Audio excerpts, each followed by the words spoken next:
तो hello friends, आपका स्वागत है मेरे चैनल में। आज हम जानेंगे दुनिया के सबसे खतरनाक और सबसे बड़े पैंडेमिक के बारे में।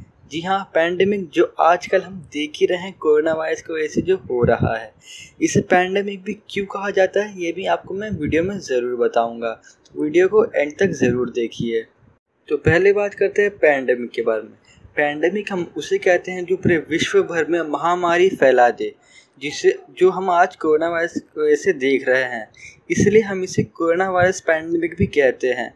चलिए अब बात करते हैं 5 सबसे बड़े पैंडेमिक्स के बारे में। तो पहला आता है द प्लेग ऑफ जस्टिनियन। इसे दुनिया का सबसे पहला पैंडेमिक भी कह सकते हैं। ये पैंडेमिक 541 AD में हुआ था, जो पहली बार यूरोप में पाया गया था। पर इसका ओरिजिन यूरोप नहीं था, इसका ओरिजिन था इजिप्ट। जैसे कि आप जानते हैं, उस वक्त यूरोप एक ऐसा कॉन्टिनेंट था जो पूरे विश्व पे अपना हक जमाना चाहता था, इसलिए वो हर कॉन्टिनेंट में जाके युद्ध करते थे। और वैसे ही एक जो कंट्री था इजिप्ट, उनने वो जीत लिया था, और उसी इनाम के तौर पे इजिप्ट से कुछ दाने यूरोप आ रहे थे। लेकिन उन दानों के साथ कुछ इन्फेक्टेड चूहे भी यूरोप आ गए, जिस कारण उन इन्फेक्टेड चूहों ने उस ग्रेन को खाया और ग्रेन को लोगों ने खाया।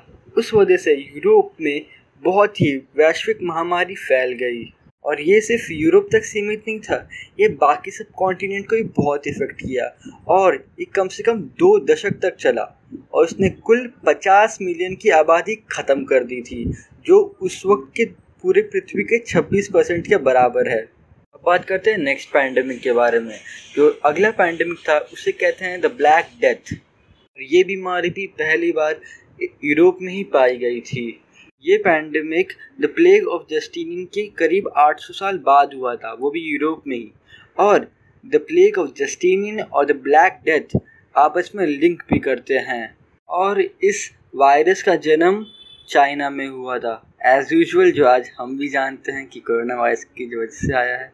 तो चलिए अब आगे बात करते हैं ब्लैक डेथ के बारे में। तो ब्लैक डेथ इसे इसलिए कहा जाता है क्योंकि ये इन्फेक्टेड पर्सन्स पे काले काले निशान बना देता है, और ये बहुत ही रैपिडली फैलता है। और अगर आपको इससे बचना है तो आपको स्ट्रॉन्ग इम्यूनिटी चाहिए, जैसे हमें आज बहुत ज़रूरत है। तो अब बात करते हैं हम अपने तीसरे पैंडेमिक के बारे में, जो है द एंटोनाइन प्लेग। और इसका ओरिजिन भी कहीं ना कहीं चाइना से ही लिंक किया जाता है। जैसे कि आपको मालूम है, यूरोप से चाइना के थोड़े वर्ड्स को इम्पोर्ट किया जाता था, क्योंकि उन्हें कुछ कंस्ट्रक्शंस करना होता था। हाँ, तो इसी कारण चाइना के कुछ लोगों से वो वायरस यूरोप में फैला, और यूरोप की आधी से ज़्यादा पॉपुलेशन ख़त्म हो गई। उसी कारण द एंटोनाइन प्लेग, जो उस समय पहली बार यूरोप को 2 राजा मिलके पूरी दुनिया पे कब्जा करना चाहते थे, लेकिन ये पैंडेमिक के वजह से the Antonine, the king of the Europe, नहीं बच पाए, और उनके जो दूसरे किंग थे वो भी ऑलमोस्ट मर ही चुके थे। अब बात करते हैं चौथे पैंडेमिक के बारे में, जो है the great plague of London. हाँ, ये प्लेग यूके लंदन में हुआ था। जो जिस ईयर में ये हुआ था वो था 1666, और ये भी एक एक पैंडेमिक था, पर ये कुछ बहुत ही ज़्यादा खतरनाक वाला पैंडेमिक था, क्योंकि ये आसपास गंदगी होने की वजह से ये बीमारी फैलती थी। ये बीमारी लंदन के एक छोटे से शहर से फैली, जहाँ पे बहुत ही गंदगी और पोल्यूशन होता था। वहाँ से फ्लीज और चूहों ने जन्म लिया, जिसके कारण ये पूरे लंदन में फैल गया, और इसने कम से कम लंदन के 20% पॉपुलेशन को ख़त्म कर दिया था। और इसके बाद लंदन ने एक और महामारी झेली, जो एक बेकर्स के शॉप से आग लगने की वजह से फैली, और धीरे धीरे लंदन को ऑलमोस्ट आधे लंदन को उसने राख कर दिया। पर कुछ लोग कहते हैं इसी फायर के वजह से उस पैंडेमिक को कंट्रोल में लाया गया। अभी आपका इसमें क्या राय है?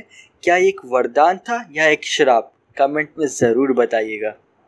अब बात करते हैं 5वें पैंडेमिक के बारे में, जो था स्पेनिश फ्लू।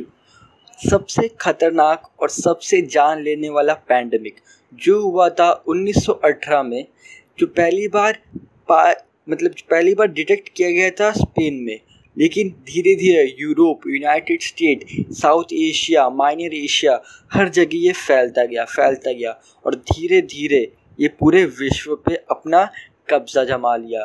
और ये पैंडेमिक बहुत ही खतरनाक था और ये बीमारी सांस लेने, रेस्पिरेटरी सिस्टम के थ्रू हमारे बॉडी में जाती थी और हमें ऑलमोस्ट ख़त्म करके मार देती थी। और इस स्पेनिश फ्लू ने कम से कम पूरे दुनिया में 50 मिलियन लोगों को मार गिराया। Compare to the corona cases देख सकते हैं आप कि कितने लोग मरे हैं, और अगर इसे कंट्रोल में नहीं लाया गया तो कितने लोग और मर सकते हैं। तो ये वीडियो हम यहीं ख़त्म करते हैं, मिलते हैं आपको नेक्स्ट वीडियो में। तब तक बी सेफ, स्टे सेफ और अपना इम्यून सिस्टम ज़रूर स्ट्रांग रखिएगा। तो मिलते हैं इन द नेक्स्ट वीडियो।